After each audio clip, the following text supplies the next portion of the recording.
আমি এখন ওপেনলি বলতেছি, আমি এখন একটু ওইখানে যাবো, 10টা আমি সময় দেবো। যে মোবাইল নিয়ে আমার মানে মোবাইল ভিডিও নিয়ে একদম হ্যালো গাইস, আসসালামু আলাইকুম। সবাই কেমন আছেন? আশা করি সবাই ভালো আছেন। আমিও আপনাদের দোয়ায় ভালো আছি।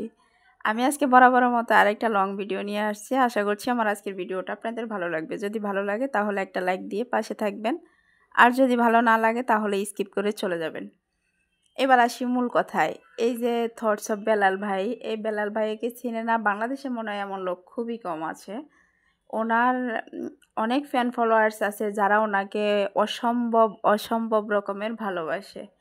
এবার আমার প্রশ্ন হলো, ভাই যারা আপনাকে অন্ধ ভালোবাসা দিয়ে যারা আপনাকে টিকিয়ে রেখেছে, যারা আপনাকে থটস অফ বেলাল হতে সাহায্য করেছে, আপনি তাদেরকে কিভাবে এই ধরনের ল্যাঙ্গুয়েজ ব্যবহার করেন? এই ধরনের ভাষাগুলো আপনার মুখ দিয়ে কিভাবে আসে? একবারও ভেবেছেন যে আপনি আজকে থটস অফ বেলাল কার কারণে হয়েছেন?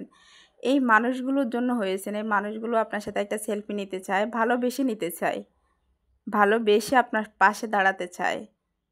এটা অপরাধ নয় তাদের, এটা তাদের অধিকার। আপনি নিজেকে সেলিব্রিটি দাবি করেন, আপনার কি জানে একজন লোককে দিনে সঙ্গ দিবেন, মানে পুরো একদিন একজন লোকের সঙ্গে থাকবেন, তাহলে সে 10,000 টাকা করে আপনাকে দিতে হবে, মানে সারাটা দিন আপনি তাকে দিবেন। তা এটা এটা আপনার প্রফেশন না ইমোশন? বুঝি না। যাই হোক, আমি আপনার ভিডিও অনেক দেখতাম, ভালো লাগতো আপনার ভিডিও, কিন্তু আপনার যেই ব্যবহার করেছেন এতটা হার্ট করেছেন যে আপনার ভিডিও দেখে মনে হয় এতদিন ভুল করছিলাম। কি অহংকার হলে, কতটা অহংকার হলে একজন মানুষ এই ধরনের ভাষা ব্যবহার করতে পারে ফেসবুকে? আপনি এই ধরনের ব্যবহার করা, মানে সোশ্যাল মিডিয়াতে আপনার ভিডিওটা ভাইরাল হয়েছে, অনেকেই আপনার ভিডিওটা নিয়ে ভিডিও করেছে, আপনার কথাগুলো নিয়ে, যে যারা থটস অফ বেলালের অন্ধভক্ত আছেন তাদের উদ্দেশ্যে এই ভিডিওটা, এই কথাগুলো শুনে রাখেন। আমরা সত্যি অবাক হয়েছি যে আপনি এতটা অহংকার আপনার ভিতরে চলে আসছে। আমি যতটুকু জানি যে আপনার বর্তমানে কোনো পেজ নেই, কিন্তু পেজটা হ্যাক হয়েছে। মনে রাখবেন যে উপরওয়ালা ছাড় দেন কিন্তু ছেড়ে দেন না। উপরওয়ালা যখন ধরেন তার বিচার কঠিনতম বিচার করেন তিনি। কিভাবে আপনি আপনার ফ্রেন্ড ফলোয়ারদের সাথে এই ধরনের কথাবার্তা বলছেন? কি বিশ্রী ভাষা! মাকে তুলে এইভাবে কেউ গালি দেয়? আপনিও তো কোনো একজন মায়ের সন্তান। আপনার ভিডিও দেখে মনে হয় সবচেয়ে বড় ভুল করছিলাম, এখন এসে মনে হচ্ছে আর কি। এই ধরনের ভাষা ব্যবহার আমরা কখনোই আপনার কাছ থেকে আশা করি নাই, কিন্তু এই ধরনের ভাষা ব্যবহার আমাদের শোনা লাগছে। আপনি নাকি অনেকের অনুপ্রেরণা, কি শিখবে আপনার কাছ থেকে?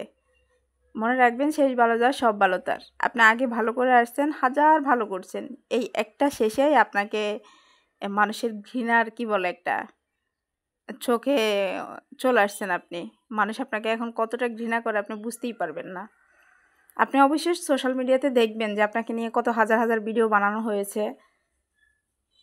যেভাবে মন্তব্য রাখা, সেভাবে কমেন্ট বক্সে মন্তব্য রাখতেছে।